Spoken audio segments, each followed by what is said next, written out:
नमस्कार विद्यार्थी मित्रांनो, आजच्या चालू घडामोडीच्या भागामध्ये पुनश्च एकदा तुम्हा सर्वांचं मनपूर्वक स्वागत आणि मी असिस्टंट प्रोफेसर रमेश घोरपडे। विद्यार्थी मित्रांनो, आजच्या भागामध्ये आपण चालू घडामोडीचे 10 प्रश्न कव्हर करणार आहोत। प्रत्येक दिवशी आपल्या चॅनलला एक लेक्चर अपलोड होत असतं आणि ज्या लेक्चरच्या माध्यमातून आपण काय करत असू तर 10 प्रश्नांचं जे काय सोल्युशन आहे आणि विथ एक्सप्लेनेशनच्या माध्यमातून तुमच्या समोर हे प्रश्न मांडले जातात। आजचा पहिला प्रश्न काय आहे बघा, हिमाचल प्रदेश आहे आणि हिमाचल प्रदेशचे नवनियुक्त राज्यपाल तुम्हाला परीक्षेला विचारले जाऊ शकतात। तर हे नवनियुक्त राज्यपाल आहेत ज्यांचं नाव कविंदर गुप्ता असं आहे। लक्षात ठेवा, काय नाव आहे? कविंदर गुप्ता असं आहे, जे भाजपाच्या निगडीत असलेले राज्यपाल आहेत। ओके, पुढे जाऊयात आपण। बघा, लडाखचे राज्यपाल लडाखचे नवीन नायब राज्यपाल कोण आहेत, अशा प्रकारचा प्रश्न तुम्हाला परीक्षेला विचारला जाईल आणि याचं करेक्ट उत्तर काय असलं पाहिजे? विनय कुमार सक्सेना असं याचं करेक्ट उत्तर असलं पाहिजे। थोडं इमेज पण बघत जा, इमेज बघितल्याने काय होईल की तुम्हाला तो जो डेटा आहे तो लॉंग टर्म मेमोरीमध्ये सेव्ह करता येईल, जेणेकरून तुम्हाला परीक्षेला अडचण येणार नाही, म्हणून आपण इमेज देत आहोत। बघा, तमिळनाडू राज्य आहे आणि तमिळनाडूचे राज्यपाल पद हे जे पद आहे आणि जे कार्यभार जो आहे हा कार्यभार या ठिकाणी म्हणजे कुणी स्वीकारला आहे तर राजेंद्र विश्वनाथ आर्लेकर यांनी स्वीकारलेला आहे आणि ते प्रभारी राज्यपाल म्हणून हे पद सांभाळणार आहेत। येणाऱ्या काळामध्ये तेलंगणाला कायमस्वरूपी राज्यपाल या ठिकाणी मिळतील किंवा त्यांना नियुक्त केले जातील, म्हणून हेही तुम्हाला लक्षामध्ये ठेवायचे। पुढचा प्रश्न बघा, मार्च 2026 या वर्षामध्ये म्हणजे मार्च महिन्यामध्ये काय झालं बघा, दिल्लीमध्ये आयोजित सशक्त नारी समृद्ध दिल्ली हा एक कार्यक्रम होता आणि या कार्यक्रमामध्ये राष्ट्रपती द्रौपदी मुर्मू, बघा लक्षात ठेवा, यांनी खालीलपैकी कोणत्या 4 महिला केंद्रित योजनांचा शुभारंभ केला किंवा 4 महिला केंद्रित ज्या काही योजना या योजना दिल्लीमध्ये लागू केलेल्या आहेत आणि त्या योजनांपैकी या 4 योजना ज्या आहेत त्यांचे नावं काय आहेत असं परीक्षेला विचारलं जाऊ शकेल, म्हणून आपण असा प्रश्न तयार केलाय। बघा, याचं करेक्ट उत्तर आहे वरील सर्व। त्या योजना एकदा वाचून घेऊयात। सहेली पिंक स्मार्ट कार्ड योजना ही पहिली योजना, त्यानंतर दुसरी योजना दिल्ली लखपती बिटिया योजना ही दुसरी योजना असेल आणि मेरी पुंजी मेरा अधिकार ही तिसरी योजना आणि एक शेवटची योजना काय आहे बघा, तर मोफत LPG सिलेंडर योजना जी आहे। अशा प्रकारच्या 4 योजना या ठिकाणी आपल्याला विचारात घ्यायच्या आहेत आणि ज्या दिल्ली या ठिकाणी या योजना सुरू झालेल्या आहेत, या योजनांचं जे काय शुभारंभ आहे ते कुणी केलेलं आहे तर द्रौपदी मुर्मू, ज्या भारताच्या आदरणीय राष्ट्रपती आहेत। आता आपण थोडंसं पुढे जाऊयात, लक्ष द्या। ITI जो कोर्स असतो या ITI मध्ये आता किती तास ऑन द जॉब ट्रेनिंग अनिवार्य करण्यात आलेलं आहे तर 150 तासाचं जे काय हे जे ट्रेनिंग आहे हे ट्रेनिंग या ठिकाणी ITI करणाऱ्या विद्यार्थ्यांना हे कंपल्सरी करण्यात आलेलं आहे, म्हणून हे देखील लक्षात राहू द्या। त्या माध्यमातून एक कुशल जे काय हे आहेत कर्मचारी आहेत किंवा कामगार आहेत ते पुढे या ठिकाणी येतील, हा एक या पाठीमागचा उद्देश आहे। पुढे जाऊयात आपण।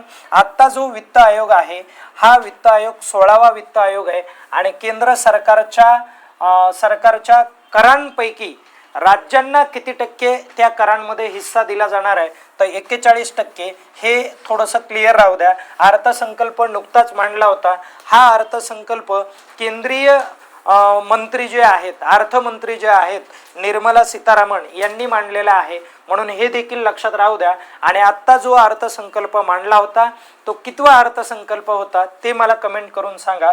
आपण थोडंसं पुढे जाऊयात। नंतरचा प्रश्न बघा, इथे काय म्हटलेलं आहे तर या ठिकाणी IBEI ज्याला तुम्ही काय म्हणता इनोव्हेटर बिझनेस इन्व्हायरमेंट इंडेक्स जो 2026ला म्हणजे जाहीर करण्यात आला, पब्लिश करण्यात आला आणि 100 गुणांसह प्रथम क्रमांक प्राप्त करणारा खालीलपैकी कोणता देश आहे तर त्याचं करेक्ट उत्तर काय असलं पाहिजे? अमेरिका असलं पाहिजे। बिझनेसमध्ये हा अव्वल दर्जावरती असलेला देश पुढे आलेला आहे। या इंडेक्समध्ये थोडंसा इमेजकडे तुमचं लक्ष असलं पाहिजे, हे महत्त्वाचं आहे। बघा इथे काय म्हटलंय, स्टार्टअप ब्लिंक असं म्हटलं आहे। स्टार्टअपच्या इनिशिएटिव्हमध्ये हा देश अग्रेसर असलेला आपल्याला बघायला मिळतो।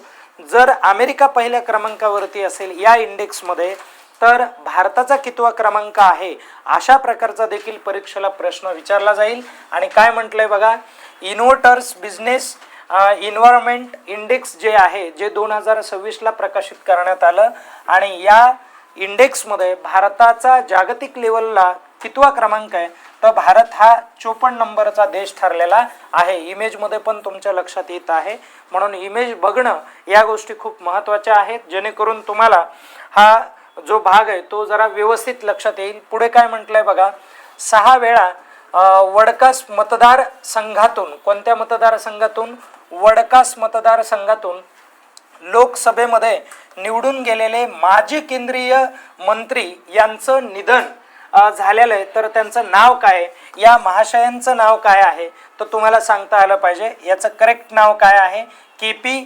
उन्नीकृष्णन असं त्यांचं नाव आहे, लक्षात ठेवा। म्हणून हे देखील महत्त्वाचं आहे। आणि जे 6 वेळा काय झाले होते, तर या मतदारसंघातून निवडून गेलेले होते, केंद्रीय मंत्री म्हणून त्यांनी पदभार स्वीकारलेला होता। हे एकदा, ही जी इमेज आहे एकदा व्यवस्थित बघा। आपण थोडंसं पुढे जाऊयात। नंतरचा प्रश्न बघा काय आहे, तर चला नंतरचा प्रश्न काय दिलाय इथे त्यांनी, की भारताचा म्हणून 16वा वित्त आयोग जो आहे, या 16व्या वित्त आयोगाचे अध्यक्ष खालीलपैकी कोण आहेत, अशा प्रकारचा तुम्हाला प्रश्न विचारला जाऊ शकतो। आणि 16व्या वित्त आयोगाचे जे अध्यक्ष आहेत ते अरविंद पनगरिया हे 16व्या वित्त आयोगाचे काय आहेत, अध्यक्ष आहेत।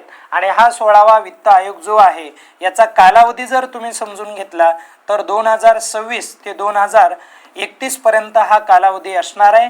ओके, हा वित्त आयोग किंवा भारतामध्ये वित्त आयोग जो आहे, ज्याच्यावरती आर्थिक जबाबदारी असते, आणि अशा प्रकारचा आयोग हा 5 वर्ष कार्यरत असणारा आयोग असतो। आणि या आयोगाचे अध्यक्ष सध्या कोण आहेत, तर अरविंद पनगारिया हे त्याचे अध्यक्ष, ही त्यांची इमेज आहे। ओके, लक्षात ठेवा। आता आपण पुढचा भाग समजून घेऊयात। काय म्हटलंय बघा, या ठिकाणी आपण थोडंसं राज्यपालाविषयी एकत्रित आजच्या भागामध्ये जाणून घेऊयात।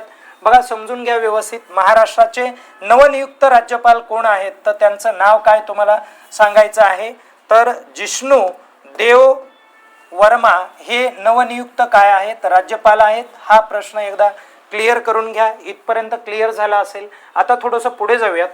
हे जे जिष्णू देव वर्मा जे आहेत, ते महाराष्ट्राचे राज्यपाल होण्या अगोदर कोणत्या राज्याचे राज्यपाल होते, तर त्याचं करेक्ट उत्तर काय असलं पाहिजे, तेलंगणा असलं पाहिजे। आणि पुढचं, दिल्लीचे नायब राज्यपाल म्हणून नुकतीच कुणाची नियुक्ती करण्यात आलेली, तर तरनजीत सिंग सिंधू असं त्यांचं नाव आहे। ओके, हेही लक्षात राहू द्या। आणि माजी राजदूत म्हणून त्यांनी काम केलेलं होतं या अगोदरच्या पदावर।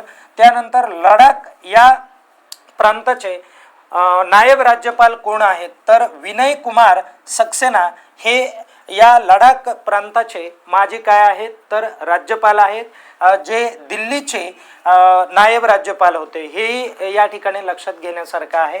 त्यानंतर परत पुढे बघा, बिहारचे राज्यपाल म्हणून नुकतीच कुणाची नियुक्ती करण्यात आलेली आहे, तर सय्यद आता हसनैन। आणि हे जे सय्यद आता हसनैन हे जे आहेत, हे लेफ्टनंट जनरल आहेत, हेही लक्षात राहू द्या। ओके, निवृत्त झालेले आहेत, हे क्लिअर करा। आणि त्यानंतर पश्चिम बंगाल हे जे राज्य आहे, या राज्याचे राज्यपाल सध्या कोण आहेत, तर RN रवी हे सध्या पश्चिम बंगाल राज्याचे राज्यपाल आहेत। आणि जे तमिळनाडूवरून काय झालेली त्यांची बदली झालेली, म्हणजे या अगोदर त्यांनी राज्यपाल या पदावरती काम केलेलं आहे, आणि जे तमिळनाडूचे राज्यपाल होते, हाही प्रश्न या ठिकाणी महत्त्वाचा ठरतोय। आणि त्यानंतर पुढचा मुद्दा आपण बघूयात। आणि मित्रांनो, हे देखील क्लिअर करा की ममता बॅनर्जीने यावरती थोडा आक्षेप घेतला होता, की या ठिकाणी काय केलेलं आहे, की ममता बॅनर्जीचं म्हणणं होतं की मला मुख्यमंत्री असताना देखील तुम्ही विचारलेलं नाहीये, आमचा सल्ला घेतलेला नाहीये, आणि सल्ला घ्यावा लागतो मुख्यमंत्र्यांचा, हेही महत्त्वाचं आहे। आता बघा, तेलंगणा या राज्याचे राज्यपाल म्हणून शिवप्रताप शुक्ला यांची नियुक्ती करण्यात आलेली आहे आणि जे या अगोदर हिमाचल प्रदेशचे राज्यपाल म्हणून काम करत होते. हिमाचल प्रदेशचे राज्यपाल करविंद गुप्ता यांना हे पद दिलेलं आहे आणि जे लडाख या केंद्रशासित प्रदेशाचे नायब राज्यपाल या पदावरती काम करत होते. आणि एक शेवटी नागालँडचे जे काय राज्यपाल आहेत ते नंद किशोर यादव आहेत, हे लक्षात राहू द्या. आणि राज्यपाल या पदाच्या संदर्भामध्ये अतिशय महत्त्वाची माहिती बघा काय आहे, तर या ठिकाणी कलम जर आपण पाहिलं ना मित्रांनो, राज्यपालाचं कलम, तर ते राज्यपालाचं कलम 153 आहे. 153 कलमामध्ये असं म्हटलेलं आहे की विशिष्ट राज्यासाठी राज्यपाल हे पद असणार आहे म्हणून. आणि नेमणूक कोण करतं, तर राष्ट्रपती काय करतात, या पदावरती व्यक्तीला म्हणजे नेमून देतात किंवा त्यांची नेमणूक करतात. आणि शपथ कोण देतं, तर हायकोर्टाचे जे काय मुख्य न्यायाधीश असतात ते न्यायाधीश यांना काय देतात, शपथ देतात. नाहीतर एखाद्या वेळा असं झालेलं असेल की हायकोर्टाचे मुख्य न्यायाधीश हे गैरहजर असतील तर त्यांनी निश्चित केलेल्या एका व्यक्तीच्या माध्यमातून यांना काय दिली जाते, शपथ दिली जाते. नाहीतर हायकोर्टामधल्या ज्येष्ठ न्यायाधीशाच्या माध्यमातून शपथ दिली जाईल. आणि राज्यपाल राजीनामा हे राष्ट्रपतीकडे देतात, म्हणून हा देखील प्रश्न या ठिकाणी महत्त्वाचा ठरतो. पुढे जाऊयात आपण. स्त्रोत जर पाहिला तर राज्यपाल हे जे पद आहे हे पद नेमकं आपण कुठून घेतलं, तर हे पद घेतलं होतं बघा 1935चा कायदा. ओके, 1935चा भारत सरकारचा जो कायदा आहे या कायद्यातून हे पद घेतलेलं आहे. आणि हे जे पद आहे मित्रांनो हे 153 मध्ये टाकलेलं आहे, म्हणून हे देखील लक्षात ठेवा. आणि नेमणुकीची जी काय पद्धत आहे ही पद्धत आपण कुणाकडून स्वीकारली होती, तर कॅनडा या देशाकडून स्वीकारली होती, हेही लक्षात राहू द्या. कॅनडामध्ये जशी राज्यपालांची नियुक्ती होते किंवा आपण म्हणून नेमणूक होते त्याच पद्धतीने भारतामध्ये देखील होते. 155 कलमाने होते बघा, लक्षात राहू द्या. आणि पदाचं स्वरूप काय, तर हा केंद्र सरकारचा काय असतो, प्रतिनिधी असतो. केंद्र सरकारचा प्रतिनिधी म्हणून हा काय करतो, काम पार पाडतो. आणि त्याचबरोबर राज्याचा पहिला नागरिक असतो किंवा असं आपण या ठिकाणी म्हणू शकतो, प्रथम नागरिक. अशा पद्धतीने ही जर माहिती तुम्हाला आवडली असेल तर आपल्या चॅनलला सबस्क्राईब करा, लाईक करा, बेल आयकनला क्लिक करा. आणि विद्यार्थी मित्रांनो, दररोज आपले जे लेक्चर्स आहेत ते आवर्जून बघा. खूप महत्त्वाची माहिती या लेक्चरच्या माध्यमातून दिली जाते. धन्यवाद.